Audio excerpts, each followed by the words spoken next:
Hi class! Nagtataka siguro kayo kung bakit ako nag-send ng isang video lesson ngayon. So, kung mapapansin naman ninyo, ang dami nating naging disruptions. Kumbaga, ang daming meetings na hindi tayo nakapag-meet face-to-face. And I know that some of you are still struggling to cope up with our lessons. So, instead, and yun nga, dahil nga kinulang tayo ng time, hindi ako nakapagbigay ng diagnostic test for your preparation sa exams. Kaya naisipan kong gumawa na lang ng online diagnostic test / reviewer ninyo nang sa gayon at kahit pa paano makatulong naman ako sa preparation ninyo for your exams. Okay lang po ba yun? Okay. So, ngayon, dumako na po tayo sa ating instructions. So for our instructions, on a sheet of paper, answer the following questions by writing the letter of the correct answer. The answers and explanations will be provided at the end of the video. And please answer the questions first before viewing the answers. Note the questions are not guaranteed to be on your exam, but I hope these questions can help you prepare for your finals. So class, out of 30 po itong diagnostic test natin. And sana po sagutin po muna natin yung mga tanong bago tayo mag-view ng sagot sa dulo. Kasi mas okay po yung ganong way ng pagre-review kaysa naman po sa pupunta na tayo agad sa pag-view ng mga answers without even answering the questions itself. Okay po ba yun? And katulad nga po ng sinabi ko sa inyo noong diagnostic test natin for your third quarter, hindi po guaranteed na lahat ng questions dito ay magpapakita sa examinations sa exam ninyo since hindi ko rin po alam kung ano yung mga items na nandoon. Pero I hope na some of these questions will be similar and I hope that some of these questions will be the same mismo sa mismo ninyong test paper. Okay, so may papel na po ba kayo? Okay, so you don't need to send me your answer. Panoorin mo man to o hindi mo man panoorin, it's your choice. Mag-send ka man sa akin ng mga sagot or hindi, it's your choice. It's okay. Ginawa ko lang po talaga to for your own sake. Okay? So, dumako na po tayo for our first question. Which of the following properties does not describe a gas?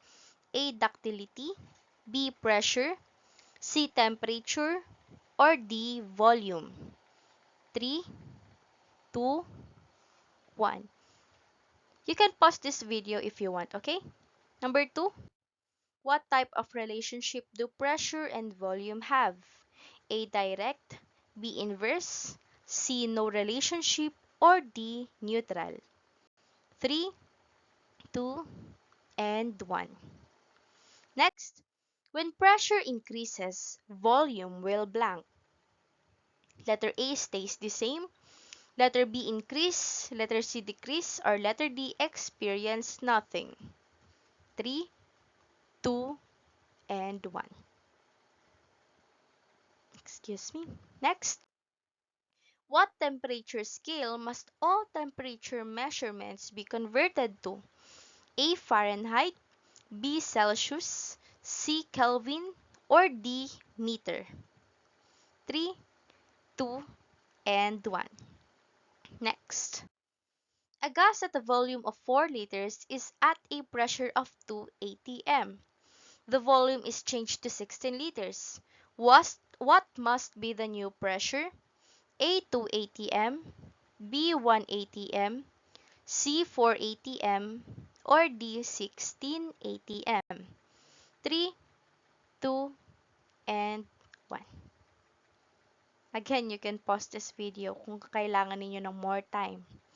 Next, what is most likely to happen when an aerosol can is heated? Letter A, the can will be deformed. Letter B, the can will stay the same. Letter C, the can will eventually explode. And letter D, the can will tarnish. 3, 2, and 1. Next. What do you expect to happen to the volume of a gas if its pressure is doubled and its temperature is reduced to half? Letter A, its volume will increase. Letter B, its volume will double. Letter C, its volume will remain unchanged. Or letter D, its volume will decrease. 3, 2, and 1. Next. A balloon with a volume of 200 ml at 30 degrees Celsius is submerged in hot water to obtain a temperature of 50 degrees Celsius. Find out what will happen to the balloon provided the pressure remains constant. Letter A, the volume of the balloon will become higher than 200 ml. Letter B, the volume of the balloon will become lower than 200 ml. Letter C, the volume of the balloon will stay the same. Or letter D, there is no enough data. 3, 2, and 1. Next. Jose can still pump air into the party balloon even though it is already inflated. What explains this phenomenon? Letter A, balloons look better if its size is bigger. Letter B, the air inside the balloon is hot. Letter C, balloons are made up of plastic. Or letter D, air molecules can be compressed. 3, 2, and 1. Next. Last summer vacation, the Luz family decided to go to Mapalao Falls, Solano, Nueva Vizcaya to have an outing. On their way, all of them were surprised when the tire suddenly exploded. What is the probable explanation for the blown out tire during a long summer drive? Letter A, high temperature causes a decrease in volume. Letter B, the amount of gases inside the tire is increased. Letter C, the mass of the gases inside the tire increases causing a blown up tire. Or letter D, the pressure of gases increases as the temperature decreases, causing up a blown up tire. 3, 2, and 1. Next. Lipids are insoluble in water because lipid molecules are blank. A, hydrophilic. Letter B, neutral. Letter C, hydrophobic. Or letter D, sweeter ions. 3, 2, and 1. Next. Which of the groups are all classified as polysaccharide? Letter A, sucrose, glucose, and fructose. Letter B, maltose, lactose, and fructose. Letter C, glycogen, sucrose, and maltose. Or letter D, glycogen, cellulose, and starch. 3, 2, and 1. Next. Amino acids are the building blocks of which group of biomolecules? Letter A, proteins. Letter B, carbohydrates. Letter C, lipids. Or letter D, nucleic acid. 3, 2, and 1. Next. In which organs are glycogen stored in the body? Letter A, liver and spleen. Letter B, liver and muscle. Letter C, liver and bile. Or letter D, liver and adipose tissue. 3, 2, and 1. Next. Nutritional chemists have found that burning 1 gram of fat releases twice the amount of heat energy as burning 1 gram of starch. Based on this information, which type of biomolecule would cause a person to gain more weight? Letter A, carbohydrate. Letter B, fat.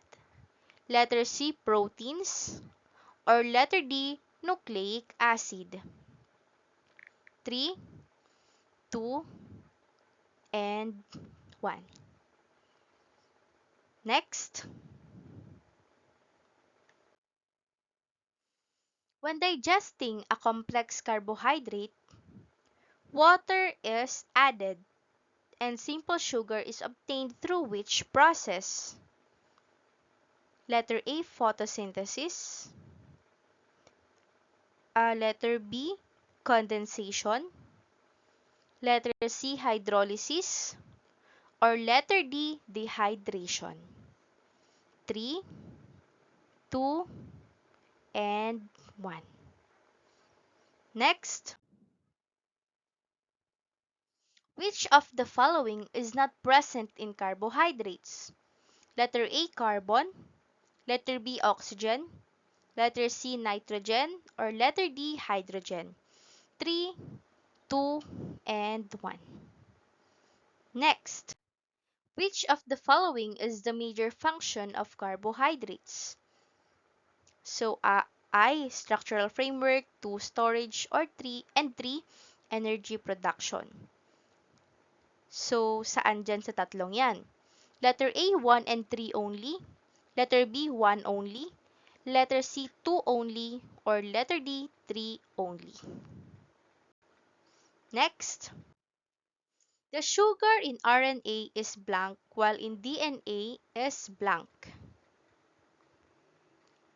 The sugar in RNA is blank while in DNA is blank. Letter A, deoxyribose and ribose. Letter B, ribose and phosphate. Letter C, ribose and uracil. Or letter D, ribose and deoxyribose. 3, 2, and 1. Next, which of the following is a correct pair? A, glucose to disaccharide. Letter B, sucrose is to monosaccharide. Letter C, starch is to polysaccharide. Or letter D, triglyceride is to polysaccharide. 3, 2, and 1. Next, quicklime is used as a drying agent. When water is added to this, slaked slime is formed. What type of reaction is this? Letter A, combination.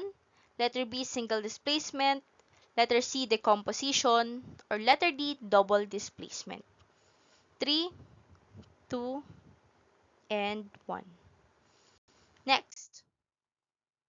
Okay. So fresh meat and meat are not stored. Okay, sorry. Fresh meat and meat that are not stored in a refrigerator show signs of spoilage in less than a day. What caused this spoilage? Letter A, temperature changes. Letter B, presence of microorganisms. Letter C, oxygen in air. Or letter D, all of the above. 3, 2, and 1. Next. This is a reaction between an acid and a base producing salt and water. A, combination. B, combustion. C, acid-base reaction. Or letter D, decomposition. 3, 2, and 1.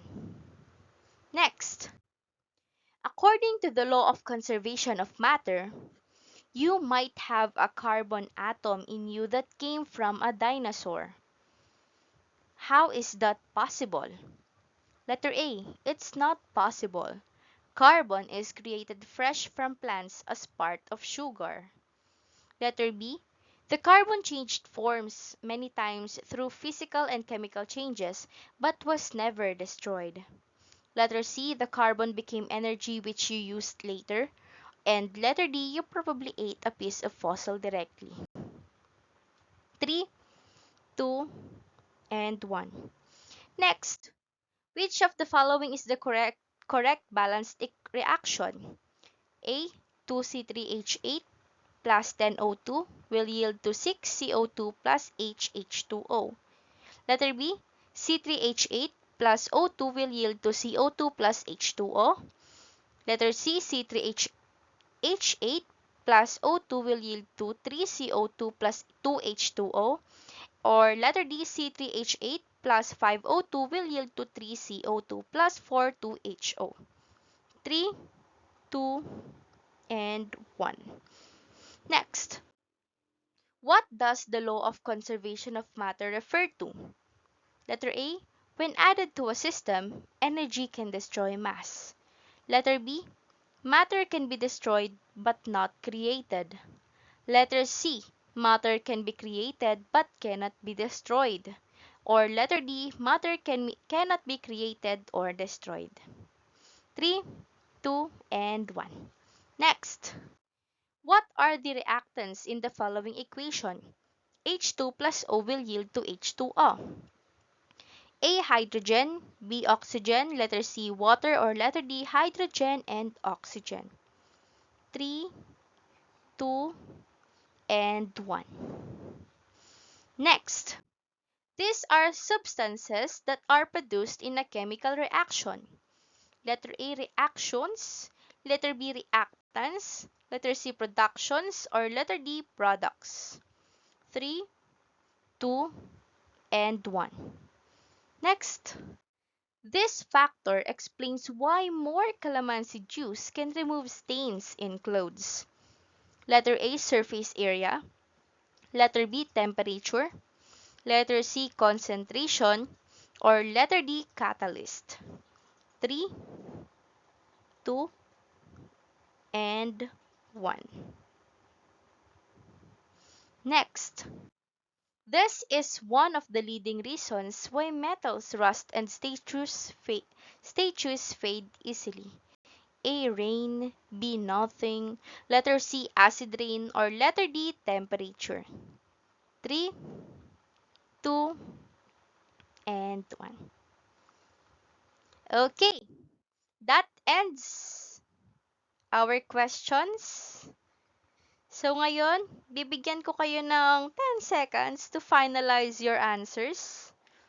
10, 9, 8, 7, 6, 5, 4, 3, 2, and 1. Okay. So let's start checking your papers. Okay, so for our first question, which of the following properties does not describe a gas? The answer is letter A, very good, ductility. Kasi ang mga properties of gases lang naman na na-describe natin noon ay pressure, temperature, volume, and mass or quantity. Okay? Very good. Number 2. What type of relationship do pressure and volume have? Anong sagot po ninyo doon? Again? Okay, very good. If your answer is inverse, then it is correct. So, anong law po ang relationship na yan? Okay, C, pressure, and C, volume. So, sa discussion natin doon, we stated that pressure and volume have an inverse proportional relationship. Okay? Next question, when pressure increases, volume will, very good, decrease. Katulad po nung nandun sa Boyle's Law natin. Okay, wag ninyong kakalimutan yung mga Charles Law and Boyle's Law, yung relationship ng bawat isa. Next question, what temperature scale must all temperature measurements be converted to? Okay, the answer is Kelvin. Yan, lagi ko pong sinasabi noon na when we are computing answers under Charles Law or any gas laws, we are using the standard unit of measurement for temperature, which is Kelvin. Huwag natin kakalimutan. Okay, so next question. A gas at a volume of 4 liters is at a pressure of 2 atm. The volume is changed to 16 liters. What must be the new pressure? So, computation po yan. And the answer is 1 atm. So, naalala pa po ba ninyo yung formula na gagamitin? Yung P1, V1 is equal to P2, V2. Okay? Next question. What is mostly likely to happen when an aerosol can is heated? Okay, so the can will eventually explode. So, bakit po? Kasi nga class, once na, kumbaga, di ba compact kasi yung aerosol can. So, ngayon, once na tinaasan natin yung temperature niya, mag-e-expand ng mag-e-expand yung aerosol can hanggang sa hanggang sa hindi nakakayanin ng aerosol can i-hold yung kumbaga air na nasa loob niya. So eventually, once na naabot niya na yung peak na temperature na kumbaga capacity ng aerosol can na yon, sasabog na siya. Okay? Kung kaya naman hindi natin pwedeng ilapit sa apoy yung mga aerosol cans natin such as yung Lysol, yung Baygon, kahit nga yung perfume natin na nakalagay sa mga aerosol can. Okay? So next question. What do you expect to happen to the volume of a gas if its pressure is doubled and its temperature is reduced to half? So dito makikita natin yung both Boyle's law and Charles' law. So si volume and si pressure muna tayo. So kung nagtaas daw si pressure, ano mangyayari kay volume? 'Di ba ang relationship ng pressure and volume under Boyle's law is inversely proportional. Kaya automatically, si volume ay magde-decrease. Ngayon naman, i-confirm natin yan using Charles' law. So sa Charles' law, ang relationship ni temperature and ni volume ay directly proportional. 'Di ba? So automatically, kung bababa si temperature, bababa rin po si volume. Okay, very good. Gets po ba natin? Okay. So next question. A balloon with volume of 200 ml at 30 degrees Celsius is submerged in hot water to obtain a temperature of 50 degrees Celsius. Find out what will happen to the balloon provided the pressure remains constant. Okay, so i-analyze nga muna natin itong question na ito. So, a balloon with a volume of 200 ml at 30 degrees Celsius ay isasubmerge natin sa hot water para maka-obtain ng 50 degrees Celsius. Ngayon, anong mangyayari sa volume ng balloon kung tataas kung tataas na yung si temperature natin? Again, using Charles' law, we stated that volume and temperature has a direct relationship. Kung kaya naman pag tumaas yung isa, tataas din yung isa. So, dito sa question na ito, tumaas si temperature natin. So, automatically, using our Charles' law, tataas din po si ating volume. So, the answer is the volume of the balloon will become higher than 200 ml. Gets po ba natin? Okay, next. Jose can still pump air into the party balloon even though it is already inflated. What explains this phenomenon? So, class, dito naman, di ba sinabi natin na yung mga molecules natin sa different states of matter ay iba-iba. Sa solid, compact sila, ibig sabihin dikit-dikit, walang space. Sa air ay sa liquid, medyo may konting space. And sa air and sa gas naman po ay magkakalayo yung space nila. Kung kaya naman, kung magpa-pump tayo ng balloon, okay, so sa konting pump lang yung ginawa natin, nakita natin na nag-inflate na yung balloon. However, as we still pump the balloon, makikita natin na mag-e-expand siya na mag-e-expand. Bakit po kasi to?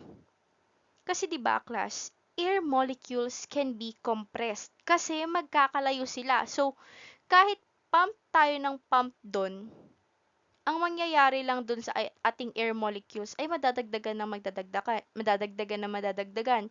Ngayon, since magkakalayo-layo sila, walang problema kung magpa-pump lang tayo na magpa-pump. Since hindi siya katulad ng solid na compact yung kaniyang molecules.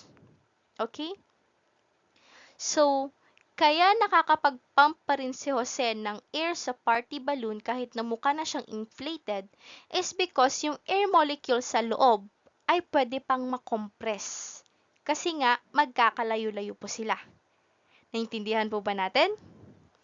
Okay. So, next question. Last summer vacation, the Luz family decided to go to Mapalao Falls, Solano, Nueva Vizcaya to have an outing.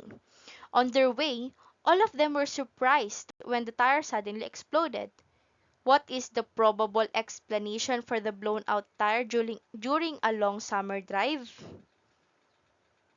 So the answer is very good, letter D. The pressure of gases increases as the temperature decreases, causing up a blown up tire. Okay, so dito, as the tire heats up during driving, the air inside expands due to increased temperature. If pressure builds up excessively, it can lead to a tire blowout. So, katulad to na explanation natin kanina sa aerosol can. So, habang nag-start na mag-build up yung temperature or habang mas tumataas yung temperature dun sa tire or dun sa gulong, mas nag-e-expand siya ng mas nag-e-expand. Ngayon, kapag hindi na nakaya ng tire, yung pressure sa loob, ang mangyayari ay sasabog siya or puputok siya. Okay? Nagets po ba natin? May katanungan po ba tayo? Kung wala, let's proceed. Next, lipids are insoluble in water because lipid molecules are, okay, very good, hydrophobic, takot sa tubig. Na-explain na natin yan noon. Next, which of the groups are all classified as polysaccharide? Okay, nagawa na rin natin to noon, si glycogen, si cellulose, and si starch, ang polysaccharides dito sa ating mga sets. Next, amino acids are the building blocks of which group of biomolecules? Okay, very good. Proteins po ang sagot natin dito. Okay? Next, in which organs are glycogen stored in the body? Okay. So, hindi ko po ata to na i-discuss sa inyo or hindi ko ata ilagay sa fact sheet niyo, pero wag po natin kakalimutan kung tatanungin kung saan po na makikita ang glycogen, automatically po sa liver and sa muscle. Ngayon, kung hindi po nabanggit dito si muscle, automatically kay liver tayo. Hindi mawawala si liver sa storage ng glycogen. Okay? Next, nutritional chemists have found that burning 1 gram of fat releases twice the amount of heat energy as burning 1 gram of starch. So, based on this information, which type of biomolecule would cause a person to gain more weight? So, ang sagot po dito ay C, fat. So, for its explanation, fat has a higher energy content per gram compared to starch. So, consuming excess fat can lead to more weight gain. Okay? So, among the 4 biomolecules, si fat po ang magkakos para sa isang tao na mag-gain ng more weight. Okay? So, next question. When digesting a complex carbohydrate, water is added and simple sugar is obtained through which process? So, ang sagot po natin dito ay hydrolysis. Okay, so hydrolysis is a process kung saan magdadagdag po tayo ng water sa water molecules to break down complex molecules. Okay? So kapag ang tanong po dito ay anong process ang magbre-break down sa isang polysaccharide or sa isang disaccharide? So ang sagot po natin dito ay hydrolysis. Or ang tanong, what process can we use to transform polysaccharides to monosaccharides? Ang sagot natin, hydrolysis. Okay? So, basta complex to simple, hydrolysis po ang process natin. Kasi mag-a-add po tayo ng water to break down molecules. Naintindihan po? Okay. Next question. Which of the following is not present in carbohydrates? Excuse me. Okay. So, again, ang sagot natin ay nitrogen. Yan yung cho, chon, chon, ps. Yan. Huwag pa natin kakalimutan. Next. Which of the following is the major function of carbohydrates? So, ang sagot ay 1 and 3 only. Structural framework and energy production. Yan po yung major function ng ating carbohydrates. Kasi ang storage is for fat. Okay? Yun yung, although lahat itong mga ito ay function din ng carbohydrates, pero pag tinanong kung ano yung major function, ang sagot po natin ay structural framework and energy production. Okay? Next. The sugar in RNA is blank, while in DNA is blank. Okay. So, nagkabaliktad tayo dito. Ang sagot po natin talaga, originally dapat ay letter D. Ribose and deoxyribose. Since yung letter A natin kanina ay baliktad. Deoxyribose and ribose. Okay? Letter D po ang sagot natin dito. Ribose and deoxyribose. Na-discuss na natin yan nung third quarter, nung dinidiscuss natin yung tungkol sa DNA. Kaya wag po natin kakalimutan, okay? Wag po natin pagbabalik ta rin yan. Si RNA, ribose, si DNA, deoxyribose. Ang clue na lang ninyo yung first letter ng mga words na ito. RRDD. Okay? Next, which of the following is a correct pair? Glucose. Si glucose ay, very good, monosaccharide. Si sucrose ay isang disaccharide. Si triglyceride ay under siya sa fatty acids. So, si starch po natin ang polysaccharide. Yan lang po yung tama sa mga pairs. Gets natin? Okay, next. Quicklime is used as a drying agent. When water is added to this, slaked lime is formed. What type of reaction is this? So, meron tayo ditong, very good, meron tayong two reactants. And yung reactants natin ay si quicklime and si water. Ngayon, nag-combine tong two reactants natin para mag-form ng isang product, which is yung slaked slime. So, anong type ng reaction ito? Okay, very good. C, combination. Kumbaga sa general formula natin, A plus B will yield to AB. Naintindihan natin? Masyado po ba akong mabilis? Okay, kung masyado akong mabilis, please bear with me. Yan, since kailangan nating i-discuss to na mabilisan para hindi kayo mabagot. Okay? Next question. Fresh fish and meat that are not stored in a refrigerator show signs of spoilage in less than a day. What caused this spoilage? Okay. So, although pwede si temperature change, mas okay po na sagot si presence of microorganisms. Since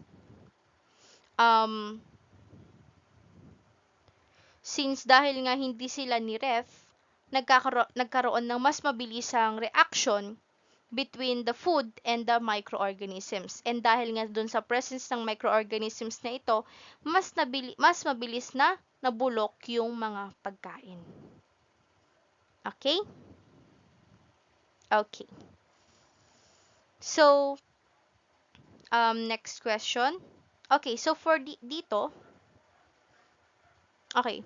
So dito, sa ganitong tanong, ang sagot muna natin ay presence of microorganisms, since ito ang pinaka-possible or pinaka-okay na sagot kapag itatanong bakit nabulok ang isang fresh fish at meat nung hindi natin siya in-store sa refrigerator. Okay? Okay. Next question, this is a reaction between an acid and a base producing salt and water. Okay, common sense, sorry. Automatically, may nakita tayong ditong acid and meron tayong base. So, automatically, acid-base reaction po itong mababasa natin na reaction. Okay? Next, according to the law of conservation of matter, you might have a carbon in you that came from a dinosaur. How is that possible? Okay. So, the carbon changed forms many times through physical and chemical changes but was never destroyed.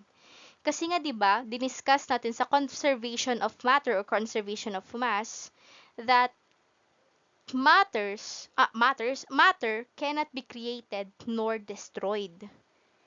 Mag-undergo lang po siya ng iba't ibang changes. Okay?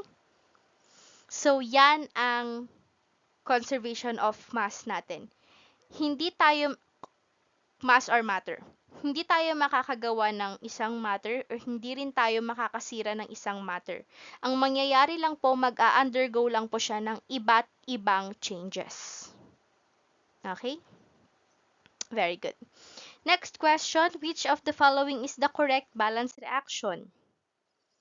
Yan. So, kung bibilangin natin, ilan na ang carbon natin sa reactant and product? Very good. Meron tayong 3. For our H, meron tayong 4.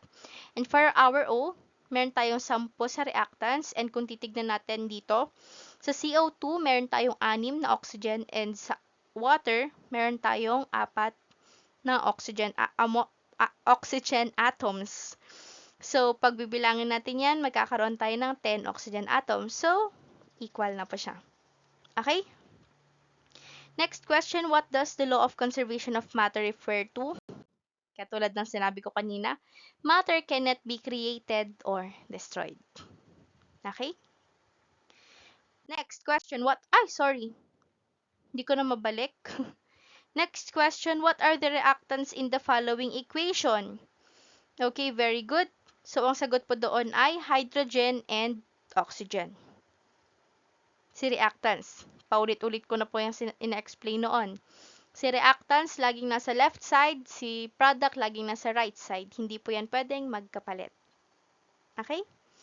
Next question, these are substances that are produced in a chemical reaction. Okay, very good. Products. Kapag may nag-production dyan, humanda kayo sa akin, ha? Okay? Next. This factor explains why more calamansi juice can remove stains in clothes. Okay, very good. Concentration. Mas madaming concentration ng calamansi juice, mas mabilis na makatanggal ng mancha.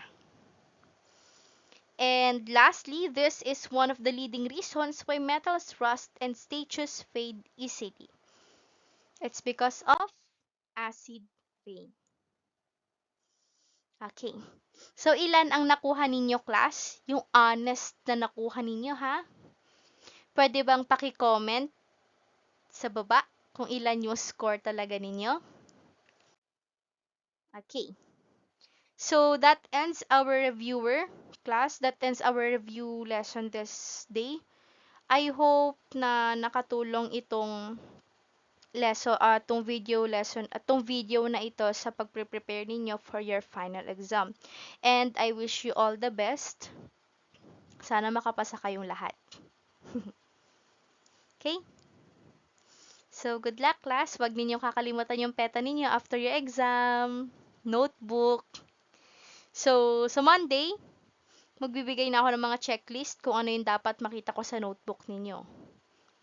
Kaya ngayon pa lang, magsimula na kayong magsulat or mag-notes.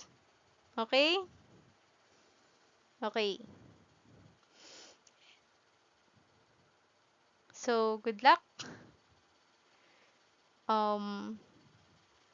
Inaasahan ko or hindi. Sana lahat kayo makapasa sa finals natin. Since class, 20% direct sa grade ninyo tong exam ninyo. Kung hindi ninyo pagbubutihin, kung hindi kayo magre-review, ang laking hila nito sa score, sa grades ninyo, lalo't lalo na wala kayong masyadong peta, wala rin kayong masyadong summative quiz sa akin ngayon. Kaya ang paghuhugutan talaga natin paghuhugutan natin mostly ng grade ninyo ay from your final exam. Kaya please, mag-review po tayong lahat. Okay? Kung meron po tayong katanungan, comment down below or just message me. So, that ends our review lesson or review session. And I wish you all good luck. Bye!